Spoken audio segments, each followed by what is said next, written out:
ওদালগুৰি জিলা বিপিএফৰ 11 সংখ্যক ত্ৰিবাৰ্ষিক অধিৱেশনত বিপিএফ প্ৰধান হাগ্ৰামা মহিলাৰী বিটিসি চৰকাৰত বিপিএফে অকলে যুঁজিব চৰকাৰ গঠন কৰিলে ছাত্ৰ ছাত্ৰীলৈ 5 লাখকৈ অনুদান আগবঢ়োৱাৰ প্ৰতিশ্ৰুতি হাগ্ৰামাৰ 2005 ভোটাৰ তালিকাত নাম থকা সকলে প্ৰায়বোৰ সুবিধা লাভ কৰিব বিটিসি চুক্তি অনুসৰি বিটিআৰত বসবাস কৰা সকলো জাতি জনগোষ্ঠীৰ লোকে ভূমিৰ পট্টা লাভ কৰিব অসমৰ প্ৰাক্তন কেবিনেট মন্ত্ৰী তথা ওদালগুৰি জিলা বিপিএফৰ সভাপতি ৰিহন দৈমাৰীয়ে সভাপতিত্ব কৰা মুকলি সভা উদ্বোধন কৰি মাজবাট সমষ্টিৰ বিধায়ক চৰণ বড়োই কয় ইউপিপিএলৰ 4 বছৰ 6 মাহৰ শাসনকালত আমি বিপিএফ দলে বিৰোধী দল হিচাপে যুঁজ দি আহিছো বিটিআৰত বিটিআৰ চিফ প্ৰমোদ বড়োই উচ্ছেদ কৰিবলৈ ওলোৱা কাৰ্যৰ বিৰোধিতা কৰোঁ আমাৰ দলৰ এনে বিৰোধিতাৰ বাবে উচ্ছেদ বন্ধ ৰাখিবলৈ বিটিআৰ চৰকাৰ বাধ্য হৈছে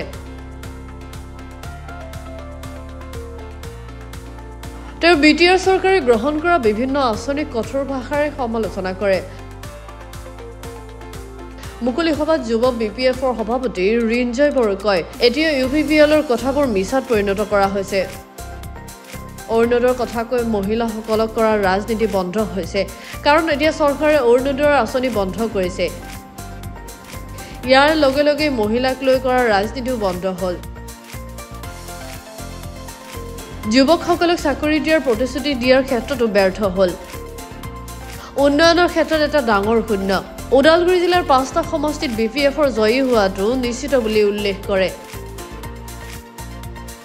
জিলা বিপিএফৰ ত্ৰিবাৰ্ষিক অধিৱেশনৰ প্ৰতিনিধি সভাত প্ৰাক্তন মন্ত্ৰী তথা কেন্দ্ৰীয় সমিতিৰ উপসভাপতি ৰিহন দৈমাৰীক সভাপতি আৰু ফাদাৰাম বড়োক সাধাৰণ সম্পাদক হিচাপে লৈ ওদালগুৰি জিলা বিপিএফৰ নতুন সমিতিখন গঠন কৰা হয়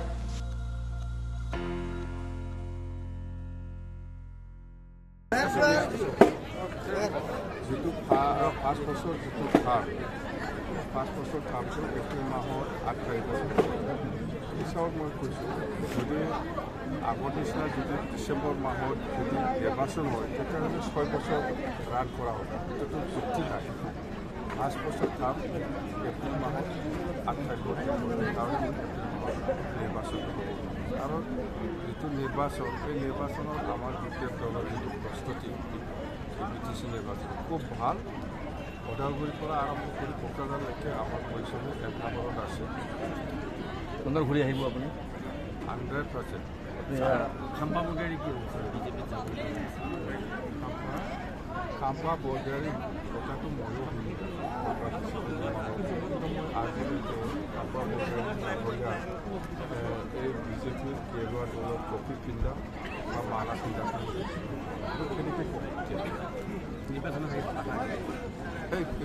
যেহেতুকে লোকসভা নিৰ্বাচন গ'ল বিধানসভাৰ উপনিৰ্বাচন গ'ল দুটা নিৰ্বাচন আপোনালোকৰ এইবিলাক আমি এনেই খেলিছে এইবাৰ আচলটো আমি খেলি আছো এলায়েন্স হ'ব নেকি